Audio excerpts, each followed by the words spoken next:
Benjamin, bonjour. Bonjour. Nous voici réunis pour un 5e épisode du podcast L'Esprit du corps, qui consacre une première saison à la pratique du souffle-voix. Lors du dernier épisode, on a longuement détaillé l'approche de l'einothérapie, une hypnose du corps que tu utilises désormais dans ta pratique du souffle-voix et qui a d'ailleurs donné naissance à l'einophonie, une nouvelle manière d'appréhender le souffle-voix. Dans cette approche, la notion de transe est fondamentale. On a pu aborder cette notion dans le dernier épisode, comme je viens de le dire, mais je te propose qu'on approfondisse ce sujet tout au long de cet épisode. Donc, j'aimerais qu'on prenne bien le temps de redéfinir la notion de transe, parce que c'est une notion qui peut faire peur, qui peut sembler obscure. Tu la définissais la dernière fois comme une manière d'être au présent. Mais si on prend la définition du Larousse, par exemple, c'est défini comme étant un état d'exaltation de quelqu'un qui est transporté hors de lui-même, hors du monde réel, avec les notions de convulsion, manifestation extérieure, marquant cet état, voilà, ou encore comme étant une inquiétude très vive, peur accompagnée d'angoisse à l'idée d'un danger proche. Donc on voit bien et on comprend pourquoi cette notion peut sembler obscure ou peut faire peur. C'est très loin de la définition que toi tu en donnes. Donc, pour commencer, voilà, je te propose vraiment de revenir sur la définition que tu donnes de cette notion de transe, vraiment préciser les choses. Donc la transe, je la définis comme une manière d'être au monde et de le ressentir. C'est une manière finalement de percevoir le monde. Et de ce point de vue-là, en fait, tout est transe, dans mon acception à moi, qui est partagée par d'autres personnes. C'est-à-dire, finalement, quand on est dans un état un peu ordinaire, où l'on pense, où l'on est dans son mental, on est dans une espèce de transe mentale décorporée, en fait, on peut dire, en dehors du corps. Parce que la transe, je la définirais comme le fait d'être sous le charme, voire sous l'emprise de quelque chose. Et quand on est sous l'emprise de quelque chose, on est collé, on ne peut pas en sortir. Et tout le problème, souvent, de notre société, c'est qu'on est sous l'emprise de notre mental et qu'on n'est plus dans le corps. Alors effectivement, la définition que tu donnes de transe, elle correspond à des scientifiques qui observeraient le phénomène au niveau extérieur. Mais en fait, soi-même, quand on est en transe, c'est toutes les modalités de perception qu'on a du monde. Alors, il y a le mot hypnose, il y a le mot transe, il y a des états de méditation. Pour les scientifiques, tout ça, ce sont des états différents qu'ils essayent de cataloguer. Dans l'einothérapie, du reste, c'est la même chose dans le souffle-voix, l'état dans lequel on est beaucoup plus proche, finalement, d'une forme de méditation pleine conscience, mais avec des manifestations parfois corporelles qui relèvent de la transe dans son acception, on va dire, un peu chamanique. Voilà. Alors attends, parce que tu vas Oui. très vite. On parle d'état modifié de conscience pour la transe. Est-ce qu'on peut essayer de définir ce mot conscience aussi, d'abord ? Alors, la conscience, c'est l'état dans lequel je me sais ressentir cela, ou faire ceci, ou avoir conscience de ma conscience. J'aime bien mettre le mot observateur, ou le mot, on va dire, lucidité. Il y a une idée de clairvoyance aussi, le fait qu'on est présent avec sa conscience aux manifestations qui se passent. Voilà. Mais ce qui est intéressant, c'est que peut-être pour expliquer à nos auditeurs qu'en fait, la transe, il y a toute une gamme d'états. Là, par exemple, on a vu que la définition du dictionnaire, ça renvoie à quelque chose de très précis. Mais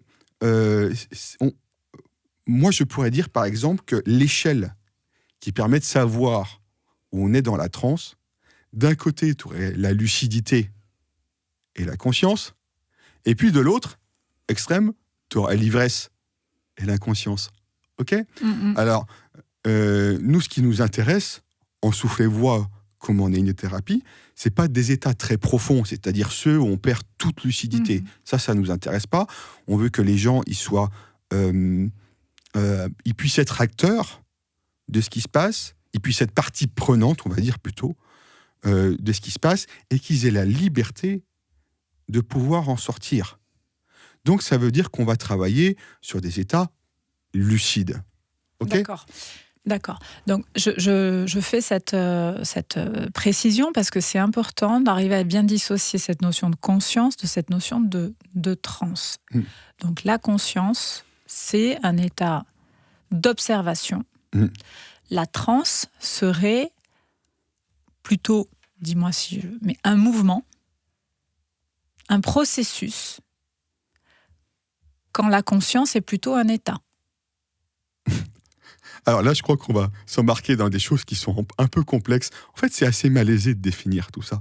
Je crois que simplement, ce qu'il faut que les auditeurs gardent en tête, c'est que on passe avec fluidité d'un état à un autre et on conserve une forme de lucidité avec ce qui se passe.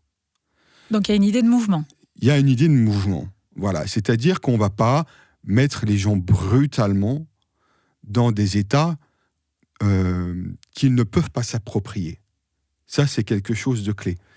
Or, c'est des choses, ce que je viens de dire, qu'on trouve en hypnose classique, où on fait des ruptures de pattern.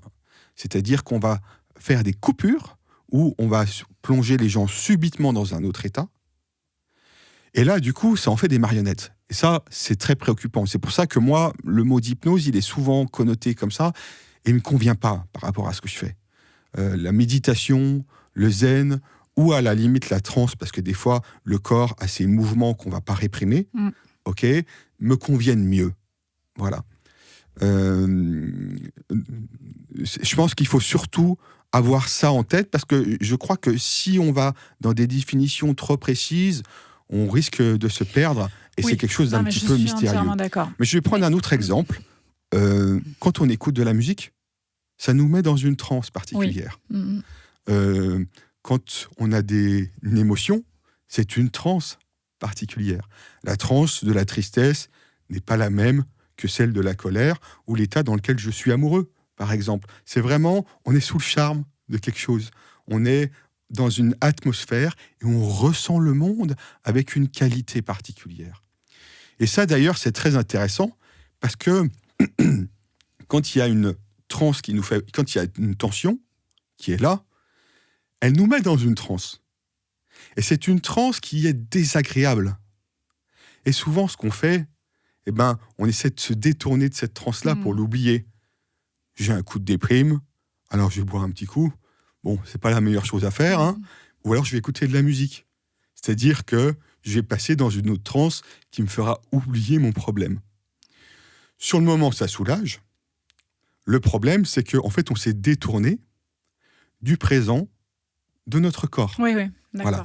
Et en fait, le but de l'hypnothérapie et le but du soufflet-voix, c'est par rapport à une tension qui est là sous-jacente et qui demande à être réappropriée par le corps, c'est-à-dire c'est compter sur le corps pour qu'il enlève cette tension, on va favoriser un dispositif pour que la personne qui est pratiquante se laisse faire par cette tension, qu'il la plonge dans une transe, qu'elle ne coupe pas cette transe, et que la chose se remette en mouvement, et que la tension parte par elle-même. Oui, donc il y a vraiment cette question de mouvement, de fluidité, mais de chemin, c'est-à-dire de processus quand même. Il y a un début, il y a une fin, et on passe à un autre état de transe, etc. Je me permettais de bien repréciser, parce que, comme je le dis, ça fait peur, cette notion, et c'est important de rassurer sur ce que c'est et comment c'est utilisé dans le cadre du souffle-voix. Est-ce qu'on peut, tu le disais tout à l'heure, c'était intéressant, sur cette échelle de transe, essayer d'expliquer un petit peu les différents niveaux d'échelle de transe qu'il peut y avoir et donner des exemples associés à ces différents... Alors oui, et puis je peux dire que d'emblée, ce qu'on recherche est une voie du milieu.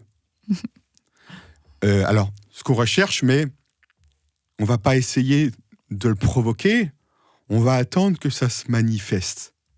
Ça, c'est important parce que sinon, on ferait de la manipulation, ok ? Et c'est quoi cette voie du milieu ? C'est un parti pris entre la conscience et une forme d'ivresse. L'ivresse, pourquoi ? Parce que c'est un abandon à quelque chose, c'est se laisser porter par quelque chose. Et il y a une formule qui a été utilisée par les pères de l'Église. Alors moi, je ne suis pas chrétien, mais par contre, elle est très intéressante par rapport à ce qu'on fait, parce que les pères de l'Église parlent de la sobre ivresse de l'esprit. Et finalement, c'est cet état où, en même temps, il y a un abandon à ce qui se passe, et il y a une parfaite lucidité par rapport à ce qui se passe. Voilà. Je peux prendre une autre image. L'ivresse, on peut dire que dans la mythologie, c'est Dionysos. C'est le dieu du vin. Et l'alcool, d'ailleurs, ça renvoie, je crois qu'étymologiquement, c'est l'esprit du vin. Et Dionysos est celui qui initie à l'ivresse, c'est-à-dire à l'esprit, mais dans des dimensions plus instinctuelles, on va dire. Voilà. Et sur l'autre pan, de l'autre côté de l'échelle, on a Apollon, qui est le soleil, qui est la conscience. Et en fait, finalement, on cherche à réunir ces deux éléments. Trop de conscience, parfois, c'est trop sec. Parfois, ça fait aussi trop de rationalité. Ça résulte du contrôle. Et puis, trop d'ivresse, on voit bien le problème, c'est hors de contrôle, il n'y a aucune lucidité, on est soumis aux forces instinctuelles, ça ne marche pas. Je dis ça parce que c'est aussi une image que prend Nietzsche dans La naissance de la tragédie. Quand il parle de l'art, il parle de la dimension apollinienne, il parle de la dimension dionysiaque. Et on retrouve ces deux esthétiques dans l'art, on retrouve ça aussi dans l'interprétation. Tu as des gens qui veulent faire quelque chose de parfait au niveau de la forme, puis tu as ceux qui, au contraire, se laissent faire parce qu'il y est à habiter. Ouais. Voilà. Donc on cherche une forme d'équilibre entre les deux. Donc on a ces deux opposés, aux deux bouts. C'est ça. Si j'ose dire. Et alors évidemment, ces catégories, elles sont toujours très artificielles parce que ce qu'on ressent dans ce que tu dis, c'est que tout est lié. Enfin, en tout cas, tout est lié, c'est-à-dire les catégories sont artificielles. Oui. Et finalement, on passe d'un état à l'autre et que dans un état, il y a aussi une part d'un autre état qui peut être présent. Enfin, les choses sont jamais complètement... Dans le processus, il va y avoir un voyage jusqu'à ce qu'à un moment donné, peut-être on arrive à la voie du milieu. Oui. Alors, je peux donner un exemple. La voie du milieu, oui vas-y, donne un exemple. Je donne un exemple là-dessus. Par exemple, en hypnothérapie, comme en souffle-voix, on remet les gens dans leur corps. Donc, on va utiliser leur conscience pour qu'ils la mettent dans leur conscience corporelle. C'est-à-dire qu'on revient à quelque chose de tangible. La conscience, ça redevient l'observateur sur quelque chose de matériel. Bien. Ça, c'est une dimension que beaucoup de gens en souffle-voix n'ont pas du tout au début, parce qu'ils sont collés dans leur transe mentale. Okay ? Donc, on vient dans une transe qui est très corporelle, avec la conscience du corps.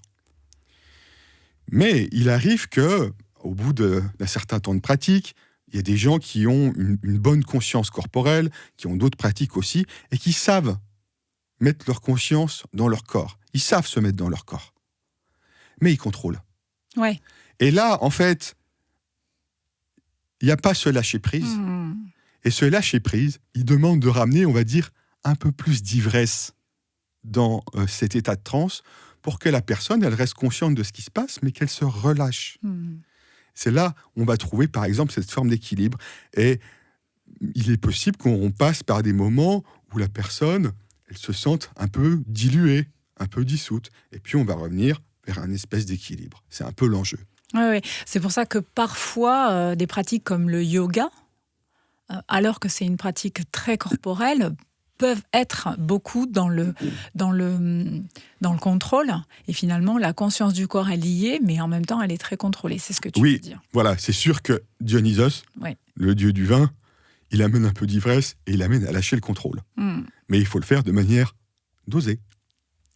Là, c'est très intéressant d'avoir l'idée de ces deux bouts de la chaîne, en fait, et que effectivement la transe se balade autour, enfin en tout cas le long de cette chaîne, dont les deux bouts un peu caricaturaux sont le très sec, très contrôlé, et le très humide, très ivresse, quoi. Oui, et je pourrais ajouter que quand on est dans au milieu, en fait, c'est cet endroit où on se laisse chanter.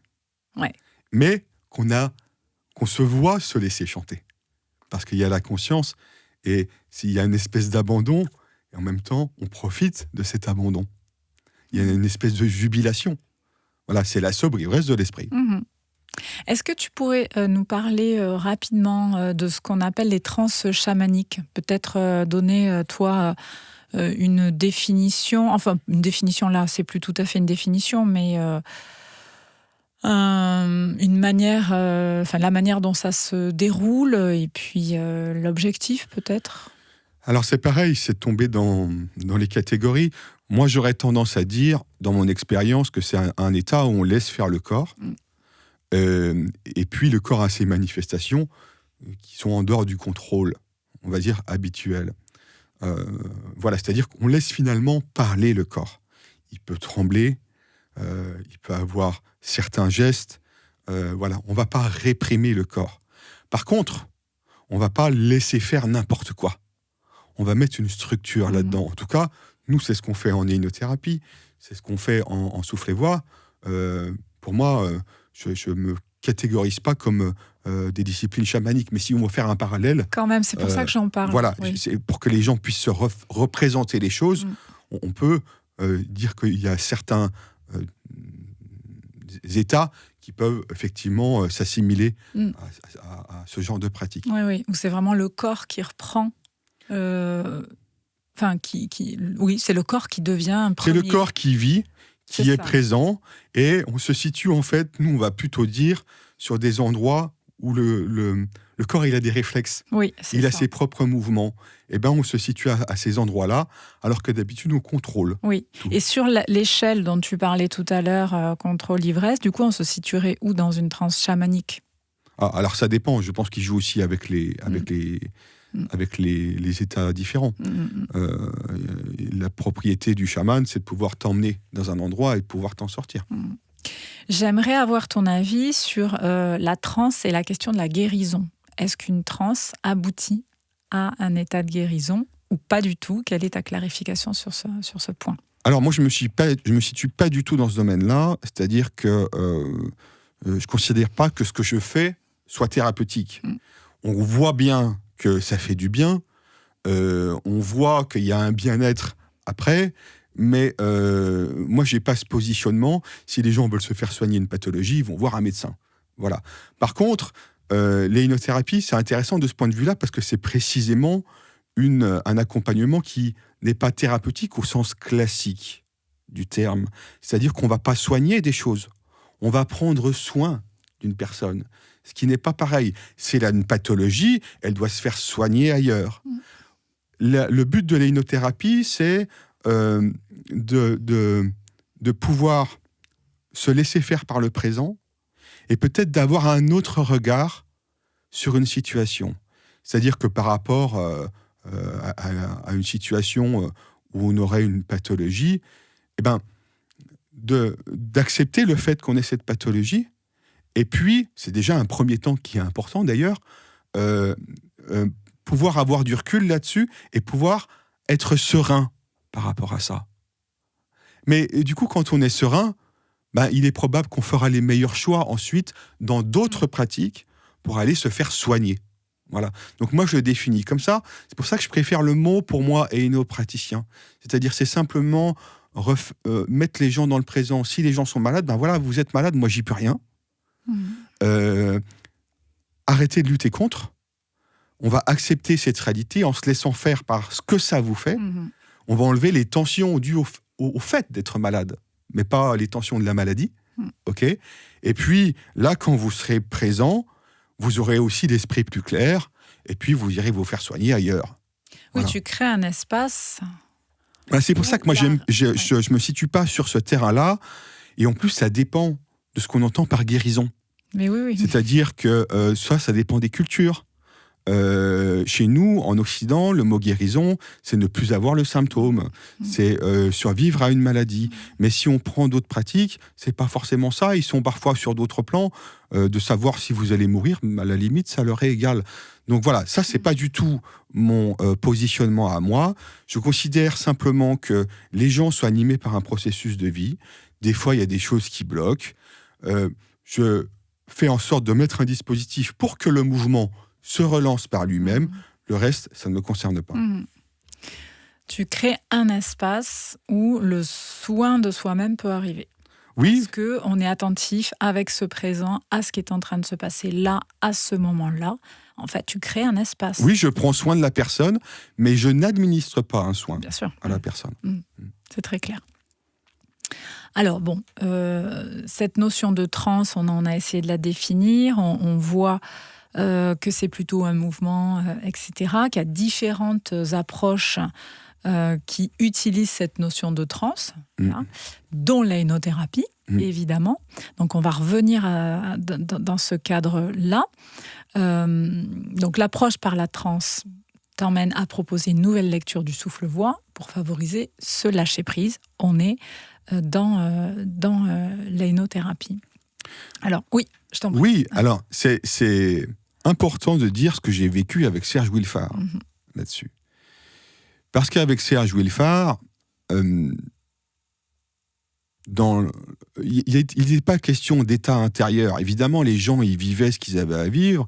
Il était parfaitement conscient qu'il y avait différents plans qu'on pouvait vivre, qui étaient des expériences corporelles, émotionnelles, intimes, parfois avec des dimensions plus vastes. Mais il reliait pas ça au phénomène de transe. Par contre, moi j'ai travaillé 10 ans avec Serge Wilfard, et il y a eu une période de 2 ans dans cet enseignement où j'arrivais sur le tapis. Donc le tapis, c'est l'endroit où le pratiquant va vivre le processus, on va dire. Et en fait, il ne modifiait rien, il me disait c'est très bien, continue comme ça, et tout se passait tout seul. Et ça a duré comme ça pendant 2 ans. Il n'y avait pas de posture. Alors évidemment, il y a toujours une posture. J'avais le bras levé, il y avait du centrage, tout ça. Il y a toujours une posture. Mais il n'y avait pas parfois la vision, on va dire, caricaturale du souffle-voix qui veut qu'on se mette dans telle ou telle posture difficile, etc. Ce qui correspond d'ailleurs au souffle-voix au début. Mais ce que Serge cherchait, c'est important de le dire, c'est l'homme debout. Donc, voilà. Les 2 ans dont tu parles, c'était à quelle époque C'était à peu près au milieu. D'accord. Et après, il est revenu à une pratique plus classique il est revenu à une pratique plus Disons classique du souffle-voix. Il m'a pas remis dans des postures, mais il s'est mis à modifier davantage, il s'est mis à rectifier davantage ce que je faisais. Alors que là, il faisait aucune rectification, ça se faisait tout seul. Il faisait un laboratoire tout seul dans son coin, j'imagine. C'est-à-dire qu'il jouait le rôle de courroie de transmission, et moi, ça se passait tout seul. Ouais. Et pourquoi je dis ça ? Parce que, a posteriori, moi, je me souviens très très bien que je me mettais dans une disposition particulière pour aller sur le tapis. C'est-à-dire que j'étais déjà prêt. D'accord. Et d'ailleurs, c'est une chose qu'il disait. Il disait, il faut être prêt avant d'arriver sur le tapis. Mais il disait pas comment. Ouais. Et ça, dans ma lecture a posteriori, c'était très clair que j'étais en état d'auto-hypnose, mais j'étais parfaitement conscient. Donc, je n'avais pas assimilé ça à un état d'hypnose, parce que pour moi, on n'a pas conscience. C'est comme ça, quoi. Voilà. Pas formulé. Mais après, quand j'ai travaillé l'hypnose, j'ai compris que il y avait des états qui étaient comme ça. Ouais. On est parfaitement lucide. Et en fait, ce qui se passe, c'est que on a une perception. C'est comme si le cerveau ne servait qu'à observer. On a une perception globale du corps. Et on observe tous les mouvements qui seraient parasites. Donc, ne se fait que ce qui est essentiel à la pratique, c'est-à-dire une économie de mouvement. Et c'est à ces moments-là où, d'ailleurs, souvent, on se laisse chanter. Voilà. Et donc, a posteriori, et moi, c'est ça qui m'intéressait, c'était la vie intérieure. C'était d'avoir une perception de mon corps, de mon intériorité, de mon être différente qui m'intéressait. C'est-à-dire avoir une bonne voix, c'était superbe. On en jubilait et puis ça fait des vibrations dans le corps. Mais moi, ce qui m'intéressait, c'était le vécu intérieur. Et dans cette histoire de transe, on est en plein dans le vécu intérieur des gens. C'est pour ça que c'est aussi compliqué d'en parler, parce que c'est aussi très personnel. Mais on constate que dans le travail souffle et bois, il y a des constantes. Et effectivement, quand on arrive à cette sobre ivresse de l'esprit, là, il y a comme un alignement qui est présent. Alors, j'aimerais que tu nous développes maintenant deux approches que tu utilises et qu'il est important de détailler, que tu appelles la voie VOIE, c'est-à-dire le chemin humide, et la voie sèche, ou la voie sèche et la voie humide. Est-ce que tu peux nous développer un petit peu ces deux manières de travailler dans le cadre de l'aïnothérapie?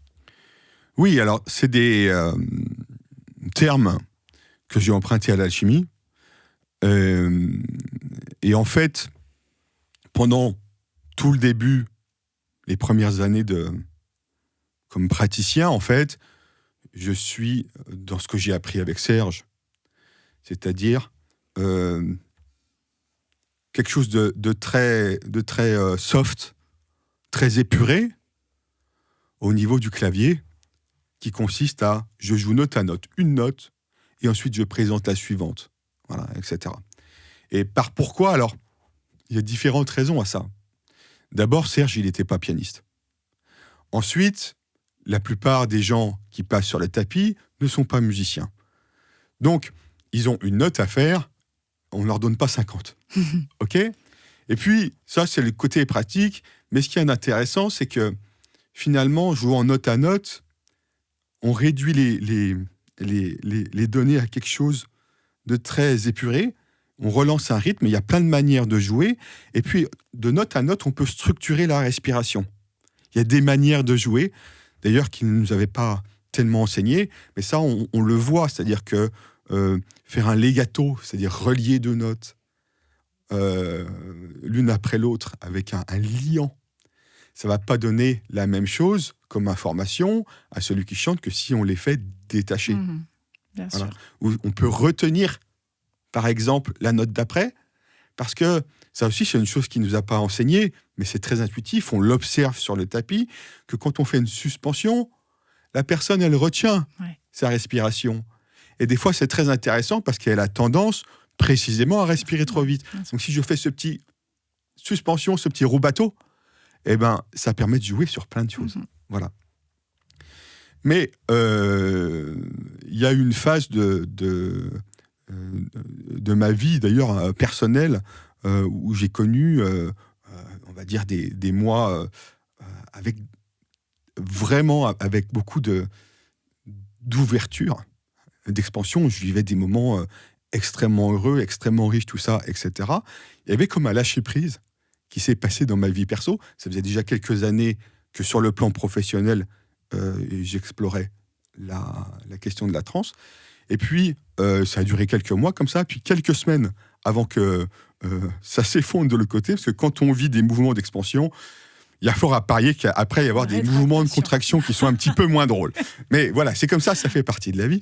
Et quelques semaines avant ce retournement, je me suis mis sur le clavier à accompagner autrement. Et là, je me suis mis à faire plusieurs notes en même temps, c'est-à-dire que je produisais des accords. Alors concrètement, des accords, c'est quoi? Pour les gens qui ne sont pas très familiers de la musique, c'est qu'au lieu de jouer une seule note, on va en jouer plusieurs en même temps.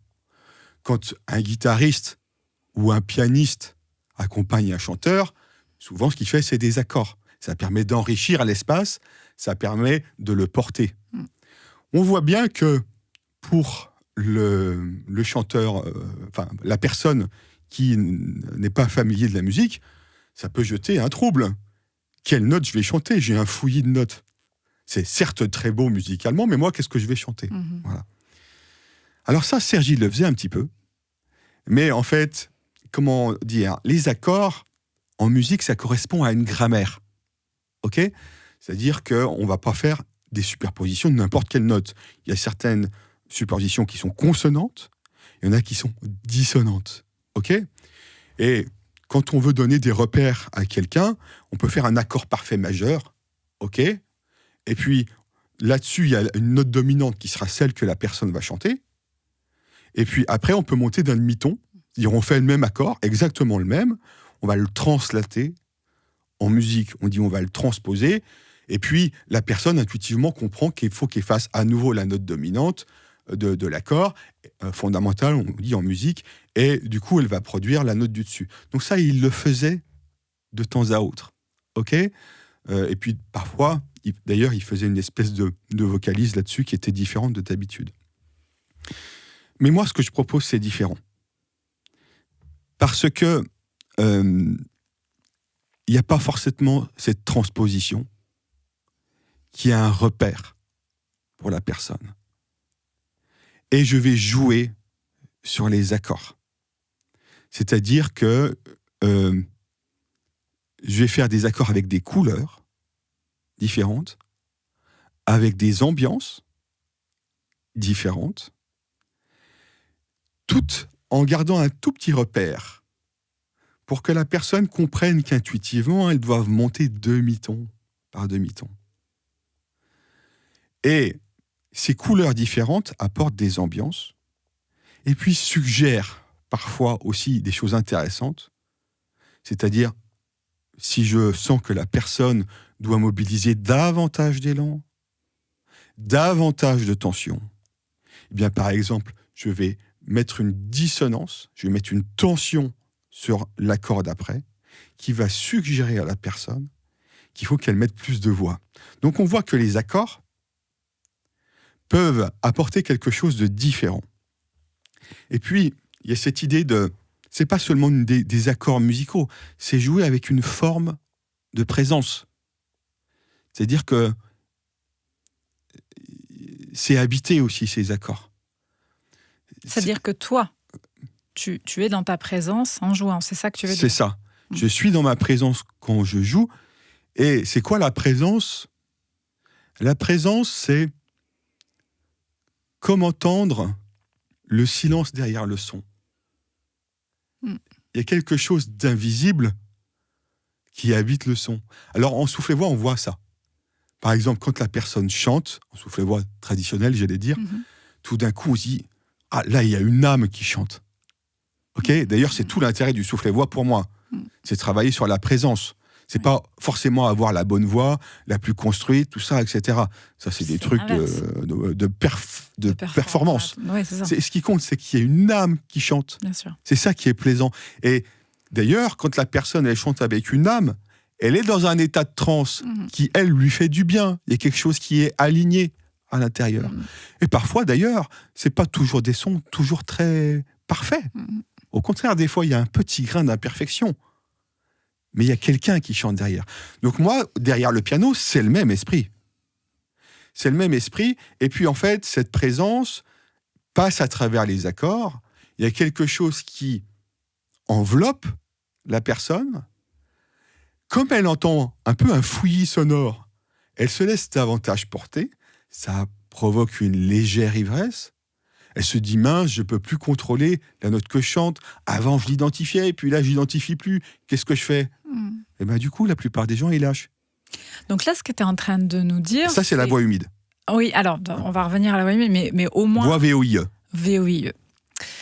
Ce que tu es en train de nous dire là, de nous décrire, c'est que le travail, il se fait avec la rencontre de deux trans. C'est ça. Quelque part, et c'était déjà vrai avant, mais par contre, ça n'a jamais été formulé comme ça. Parce qu'il n'y avait pas la conscience des trans. C'est que ce qu'on pouvait constater, c'est que quand ça circulait entre l'accompagnant et l'accompagné, c'est-à-dire que tout d'un coup, tout le monde était dans le même truc. Voilà. Mais c'était juste dit comme ça. Mais là, ça va beaucoup plus loin. Parce qu'on va dans des états qui sont différents. C'est-à-dire qu'il y a une concordance de trans. Et on va plus loin que le soufflet-voix, j'allais dire traditionnel, où parfois il y avait ces manifestations qui étaient là, mais là on joue avec ça. On vibre ensemble. On vibre ensemble, et puis il y a un parcours musical. Oui, dans un fondu enchaîné, on passe d'une transe à l'autre. Tout à fait. On se laisse faire, on se laisse porter par la musique qui se passe à ce moment-là. Voilà. Et donc, la voix humide et la voix sèche, VOIE, ça désigne la manière d'accompagner du praticien. Voilà, comment il accompagne le pratiquant. Et en fait, je recours à ces deux voix selon les circonstances. Comme je peux recourir à une forte posture contraignante, ou alors je peux recourir... voix sèche, par exemple. Est-ce qu'on peut faire le parallèle ? Oui, en quelque sorte, oui. En quelque sorte. Ou alors, si je recours à l'éhinothérapie, l'éhinothérapie qui met dans une transe du corps, dans une hypnose du corps, qui a un côté plus yin, qui a un côté plus enveloppant, qui permet d'assouplir déjà le corps, qui permet de se poser dans son corps avant même de chanter. Et là, c'est plus du ressort de la voix humide. Mais parfois, il s'agit de faire un accord pour que ça arrive et que ça s'établisse dans le corps. Dans quel cas, donc, tu utilises la voix plutôt sèche ? Donc, si on reprend ce que tu disais, du point de vue du praticien, la voix sèche, c'est une manière de jouer assez... épurée, très monocorde, voilà, tout ça, etc. Voilà, très... Souvent, on va compenser. Voilà. On va d'ailleurs compenser en sollicitant beaucoup le feu chez la personne. Et puis, pour qu'elle se laisse faire par le truc, on va la mettre dans une position, au début, difficile, voire douloureuse. Comme ça, la douleur réveille l'esprit. Ouais. Voilà. Et la personne, en fait, elle passe dans un autre état de transe. C'est ça qui se passe. C'est qu'en fait, le lâcher-prise induit un état intérieur différent. Dans la pratique de Serge, c'était le corps lutte, on injecte de l'énergie, et puis l'énergie, fait exploser, fait imploser les tensions qui sont déjà présentes dans le corps. C'est-à-dire qu'on va injecter un rapport soufflet-voix qui va s'opposer aux tensions mécaniques du corps. Mais ce qui n'était pas dit, et ce qui se passe en réalité, c'est comme le second souffle au moment où on est fatigué. C'est qu'à un moment donné, ça se fait tout seul. Et ça se fait tout seul, pourquoi ? Pas seulement parce qu'il y a une contrainte, parce que la contrainte fait qu'on lâche. Le lâcher-prise, c'est le passage à un autre état de transe. C'est décoller de la transe mentale dans laquelle on est pour tomber dans un autre espace. Et ça, il n'y a pas besoin d'une posture pour le faire, enfin d'une posture contraignante.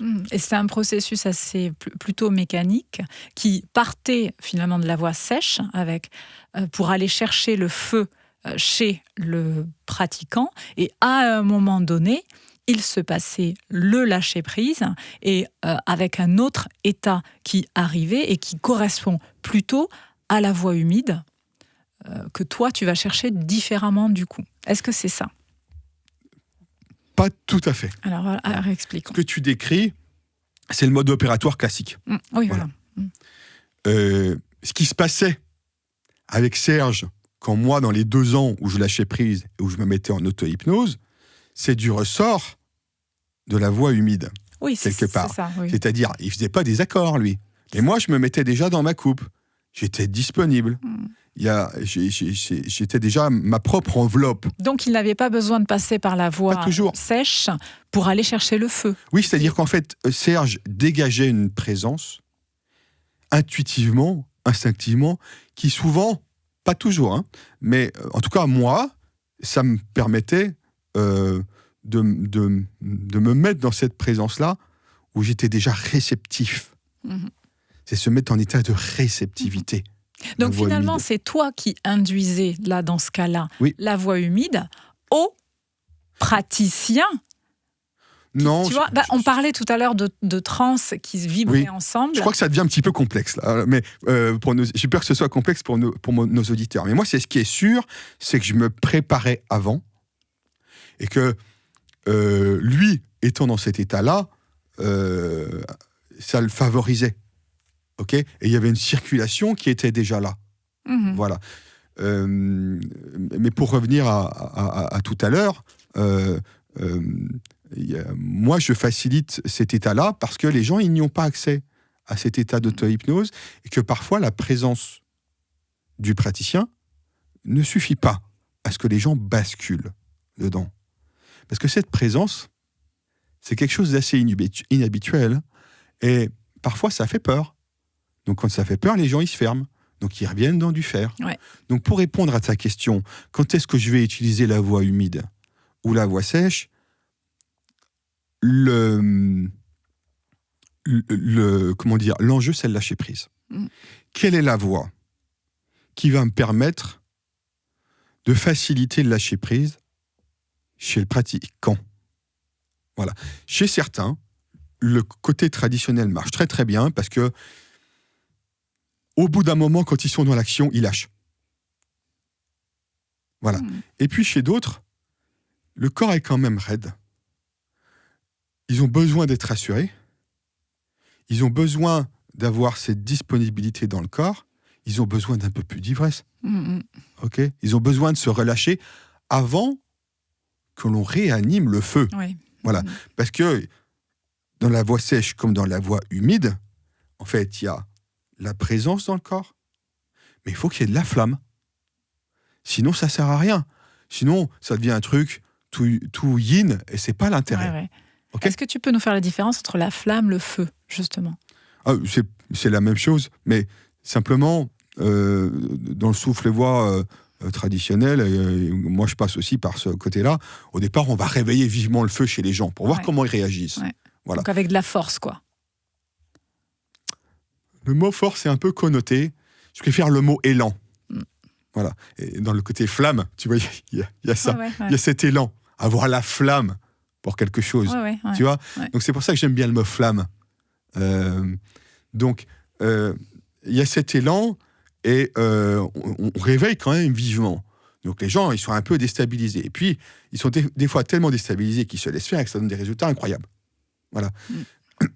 Mais ils se laissent souvent, pas toujours, mais parfois ils se laissent décentrer. Et tout l'enjeu du souffle-voix, c'est une fois que le feu du bas est réveillé, c'est la gestion du feu. Parce qu'on ne chante pas toujours de manière enflammée à tue-tête, c'est pas vrai. Par contre, quand on chante des fois pianissimo, il faut qu'il y ait du tonus dans la voix. Et c'est ça, avoir la flamme.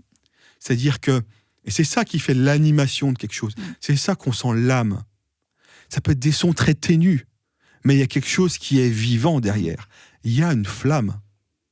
C'est une petite flamme, mais elle est bien vivante. Mais c'est ça qui est très intéressant, c'est d'avoir les deux en même temps.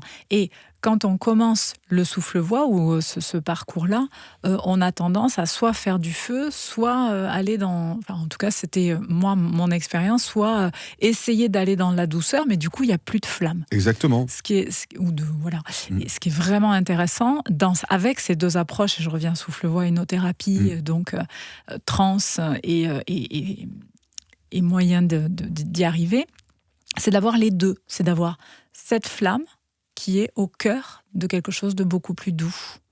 Oui, c'est-à-dire que, on pourrait le dire autrement, il y a l'énergie d'élan, ce qui avance, il y a la flamme, Il y a le contenu Ouais. et il y a le contenant. Ouais, voilà, c'est ça, exactement. Voilà. Exactement. Et ça, dans la posture de praticien, il doit avoir les deux.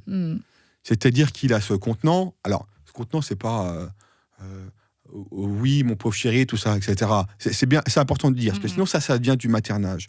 Le contenant, c'est savoir que la chose, elle est tenue. Contenue, on tient avec.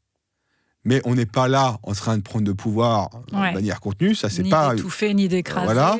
On n'est pas en train non plus de retenir. Oui, c'est ça. Donc, contenu, c'est aussi... Ça va avec le fait d'avoir un axe. Ouais.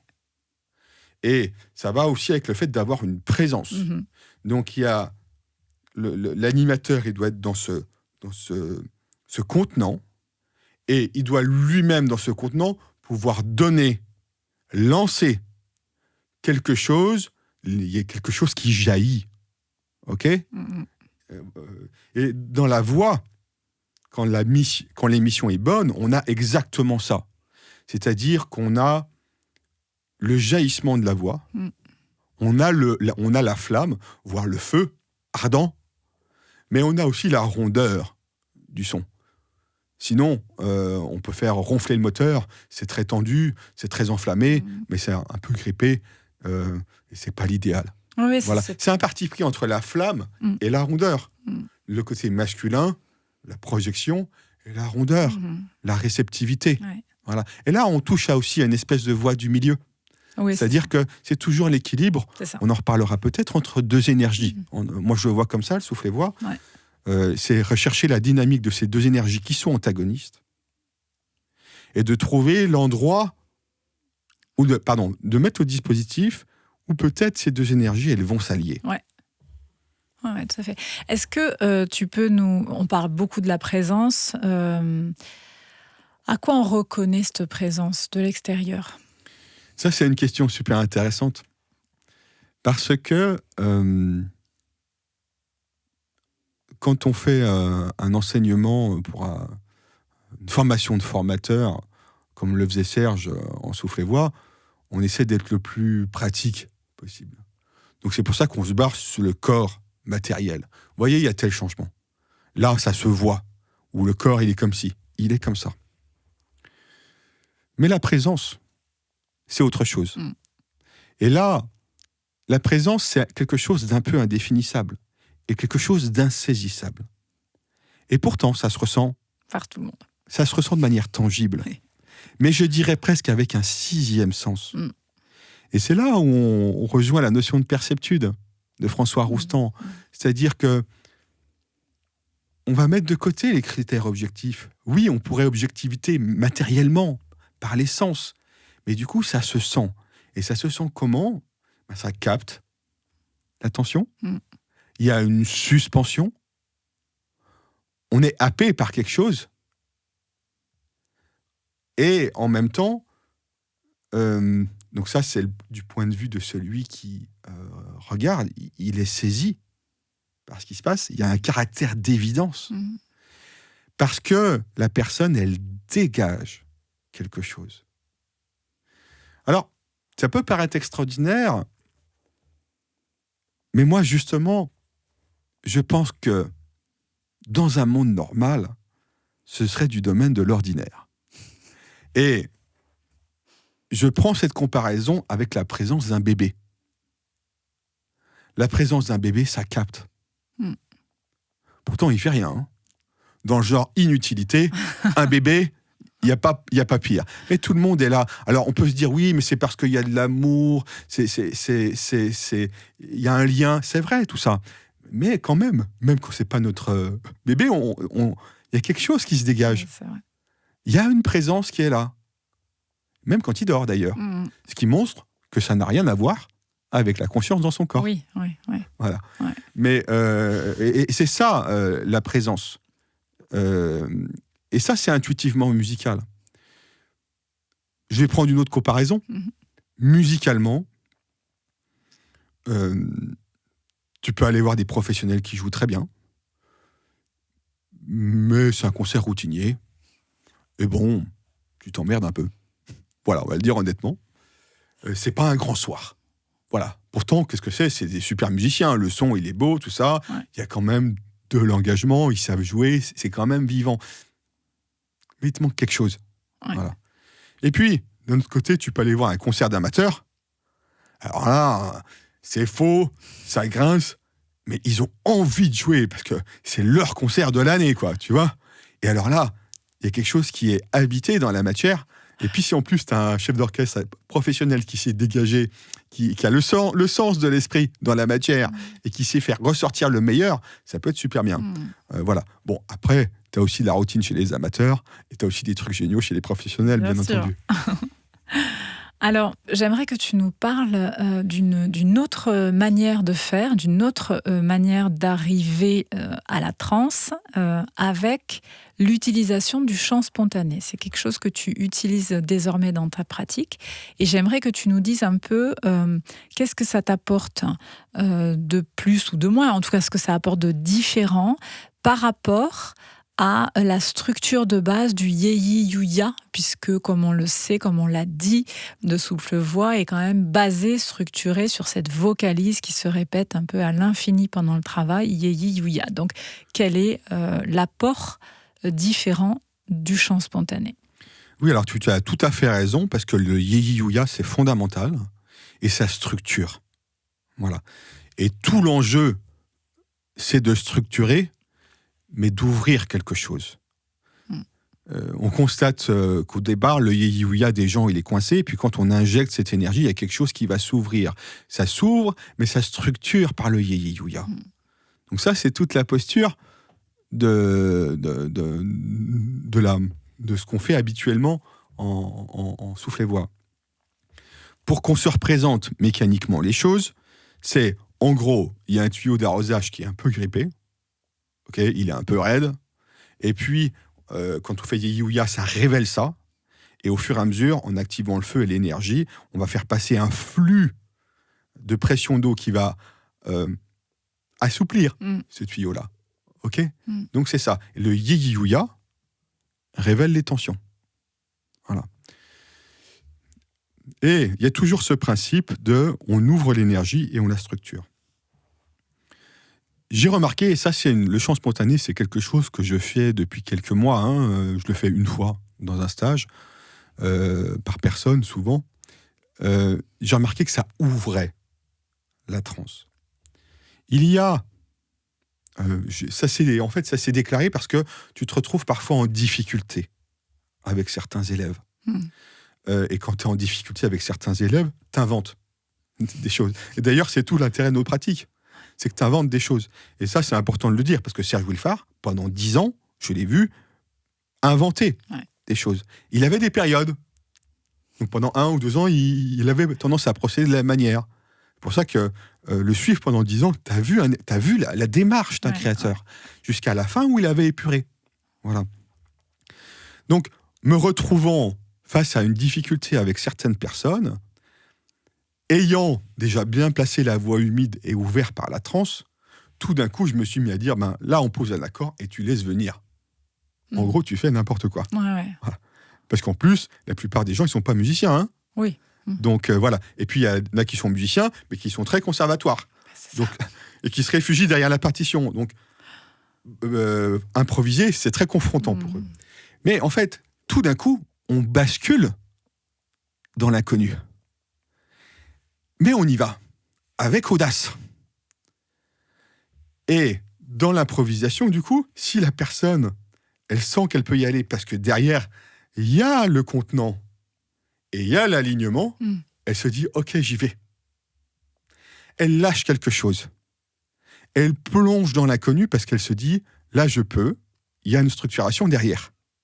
Donc tu cesses le Yéyi-Yuya et tu laisses faire le chant. Oui, et ça met vraiment la personne dans l'inconnu. Et c'est ça le lâcher prise. C'est retrouver l'inconnu et se laisser faire dans cet inconnu. Ouais. Et là, ce que j'ai remarqué, c'est que n'ayant plus de consignes sur de Yéyi-Yuya, tout ça, j'avais déjà commencé par flouter avec les accords, ok, la personne, il y a des personnes qui tout d'un coup plongent dedans. Ouais. Et d'ailleurs, alors là, c'est assez hallucinant parce que des fois, tu passes dans un autre univers, quoi. T'es en stage souffle-voix, et puis tout d'un coup, il y a une série de passages en chant spontané, et puis c'est assez intriguant, parce que t'as l'impression de te retrouver en musique du monde, quoi. T'as des chants qui viennent colorés d'une autre... voilà. Et la personne ne savait même pas qu'elle était capable de faire ça. Et donc ça ouvre le lâcher-prise, parce qu'on voit bien que ça plonge dans l'inconnu, et donc ça ouvre aussi la transe.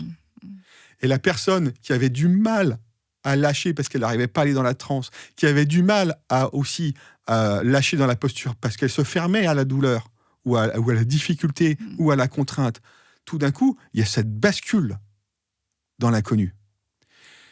Et par contre, moi, je garde les principes du souffle-voix. Tu reviens après au... Quand j'ai ouvert, je structure.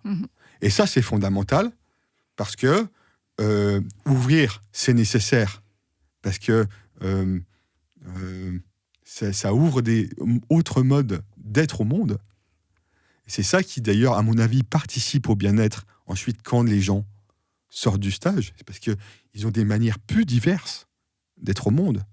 Mais derrière, tu structures.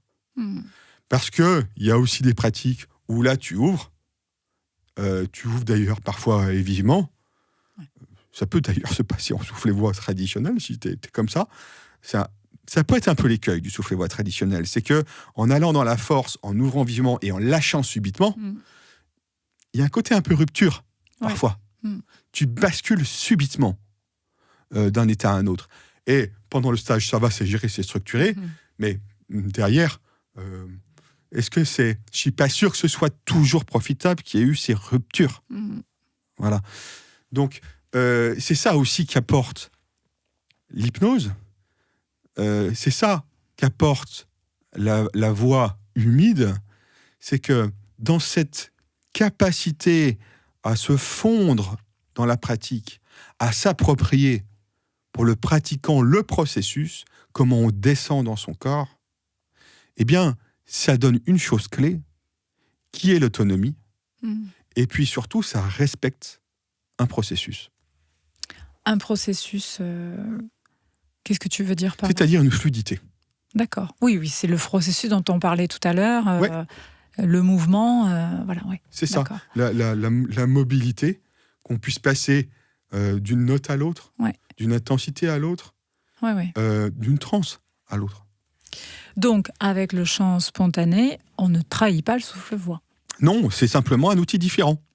C'est un outil d'ouverture. Dans le souffle-voix traditionnel, on ouvre la matière en allant dans le corps. OK ? C'est cette recherche d'équilibre, encore une fois, entre liberté et structure ? Oui, c'est ça. C'est-à-dire que ce qui est très intéressant avec le Yi-Yuya, c'est qu'il y a des gens sur qui c'est très bien, il n'y a aucune question à se poser. Et surtout, on ne s'en pose pas. Voilà, il y a ça à faire, il y a un protocole, puis au bout d'un moment, ça lâche. Ça reste. Quelque part, si c'est un côté très contraignant et scolaire pour certains, c'est un côté très rassurant pour d'autres. Il y a des gens qui, dans cette contrainte, arrivent à la liberté. Bien sûr. Voilà. Et là, c'est le parti pris inverse. C'est-à-dire complète liberté. Donc tout d'un coup, et on restructure. Et il n'y a pas le choix. Et du coup, dans cette liberté, on va chercher la structure. Et c'est super intéressant parce qu'il n'y a plus de consignes respiratoires. Enfin, je rectifie quand même pour faciliter que le geste respiratoire soit juste. On est bien d'accord là-dessus. Mais souvent, ce qui se passe, c'est que beaucoup plus intuitivement, la personne, elle va suivre le fil de son souffle. Elle va aller jusqu'au bout. Elle va se laisser structurer le chant, son chant spontané, par de la respiration. Et dans cette liberté totale, avec mes rectifications, avec mon cadre, en suivant son propre rythme intérieur, il y a la notion de liberté qui arrive. Et ça, c'est quelque chose d'enrichissant. Parce qu'en fait, dans la vie, il faut être capable de faire les deux. Tu as une contrainte, il faut trouver la liberté. Mais si on t'offre la liberté, il faut trouver la structure. Bien sûr. Voilà. Et souvent, on est quand même plus à l'aise dans un mode opératoire que l'autre. Exactement. Voilà. Donc ça, l'intérêt, c'est de trouver la meilleure forme pour arriver au lâcher-prise. Mais à un moment donné, de pouvoir cultiver les deux chemins, c'est très intéressant pour qui que ce soit. Oui, donc tu t'adaptes en fait finalement un peu au profil des personnes et tu utilises une voix ou une autre en fonction d'abord de ce qui est présent sur le tapis et puis aussi de la manière dont est structurée la personne, en fait. Oui, c'est ça, on adapte perpétuellement. Le souffle-voix, c'est pas une méthode. Serge disait méthode parce qu'il voulait que les gens, il y a un caractère structuré. Ouais. Voilà, ça c'était très clair et il a tout à fait raison. Mais en fait, lui, il était hyper intuitif, il l'inventait. Ces gens-là, c'est des inventeurs. Moi, ça fait 10 ans que je travaille avec Bernard. J'ai travaillé 10 ans avec Serge. Bernard, je l'ai vu évoluer. Il fait plus les mêmes hypnoses qu'il y a 10 ans. Oui, bien sûr. Ouais. Et au final, moi, ce que je décris, c'est ma manière de m'approprier cette énergie qu'elle souffle-voix. Et je crois que c'est la meilleure manière, à mon sens, de rendre honneur à l'esprit de cette pratique. Il y a une phrase de Saint Paul que j'aime bien, il dit « La lettre tue, l'esprit vivifie ». Et quand un créateur, il a fait quelque chose, et puis que derrière, il y a des continuateurs qui essaient de figer, ça ne marche pas. Ouais. Donc voilà, il faut que soi-même, que le praticien comment dire, vivifie aussi la pratique avec ce qui alors, fait, quoi. C'est important que le praticien, il ait vécu un processus cohérent. Donc c'est pour ça que c'est important de rester longtemps avec un praticien, un maître, on va dire, pour te structurer, pour comprendre, pour bien comprendre les principes, et après, les appliquer presque à la lettre, et se rendre compte que là, en fait, du coup, tu t'es éloigné de l'esprit, et puis de faire revivre la chose autrement. Ouais. C'est-à-dire que le praticien bascule lui-même dans l'inconnu, c'est-à-dire lâche prise lui-même. Et c'est à ces moments-là, à mon sens, qu'on revivifie une pratique et que les principes qu'on a appris redeviennent vivants, plutôt que de rester une lettre morte. Et moi, je crois que c'est vrai de toute pratique. Oui, je suis. C'est-à-dire que la manière dont moi je cherche m'appartient, mes élèves le chercheront de manière différente. Et je l'espère aussi dans la continuité une forme de continuité. Moi, c'est intéressant parce que j'estime que même s'il aborde par la transe, l'aborde par... en tout cas, cette explication-là, elle n'a pas du tout été formulée par Serge. Moi, c'est des choses que j'ai vécues avec lui sur le tapis. Et les 2 dernières années de sa pratique, il avait épuré toutes ces histoires de posture. C'est-à-dire qu'il allait directement là où il tendait dès le départ, c'est-à-dire l'homme debout. Voilà. Pour conclure, de manière un peu taquine, est-ce qu'on pourrait dire, puisque tu parles beaucoup de rectification, finalement, que tu as rectifié le souffle-voix par l'hypnothérapie?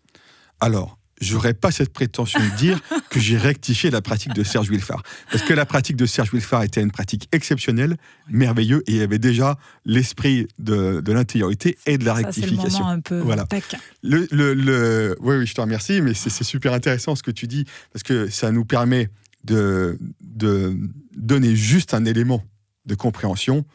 C'est d'abord, on va à l'intérieur de soi, on va à l'intérieur de la Terre, d'abord, ce retour vers le féminin, sur la réceptivité, et ensuite on rectifie. Rectifie, ça ne veut pas dire corriger, ça veut dire amener dans la rectitude pour que quelque chose émerge, pour que quelque chose se structure. C'est la formule alchimique, vitriol. Visite l'intérieur de la terre, et en rectifiant, tu trouveras la pierre cachée. Ok ? La pierre philosophale des alchimistes. Et donc, Serge, lui, cherchait en mettant dans l'intériorité avec une posture très forte. Moi, je fais comme ça, mais je peux aussi, en proposant l'hypnothérapie, à aller dans cette intériorité. Et ensuite, la rectification, c'est quoi ? C'est apporter la rectitude, c'est apporter la verticalité, c'est pouvoir laisser émerger un mouvement structuré depuis cette intériorité. Comme une graine qui a été semée et qui pousse. Donc, j'aurais plutôt tendance à dire que moi, je n'ai pas rectifié, j'apporte ma couleur personnelle. Je ne dirais pas non plus que l'hypnothérapie a rectifié le souffle-voix, je dirais que c'est l'inverse, c'est-à-dire que l'hypnothérapie est la préparation. C'est une autre façon de visiter l'intérieur de la Terre qui apporte de l'autonomie, de la conscience et aussi de la densité, et aussi une autre manière de nettoyer.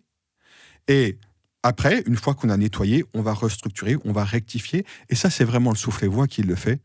Le soufflet-voix a une forte énergie de structuration, ce qui est très importante. Ouais. Et là, les principes du fondateur, j'y souscris à 200%. Merci beaucoup, Benjamin. Tu as parlé d'alchimie. On va évidemment, dans un 6e épisode, aller sur ces différentes approches pour voir comment le souffle-voix peut aussi établir des correspondances avec d'autres approches. Et tu vas nous expliquer ça longuement, l'approche alchimique et toute l'approche autour des mythes. Donc, en attendant, je te remercie beaucoup pour cet épisode, pour ce partage sur la voix sèche, la voix humide, qui, je pense, était très éclairant sur la manière de procéder. Et donc, rendez-vous pour un 6e épisode. Merci. Avec grand plaisir.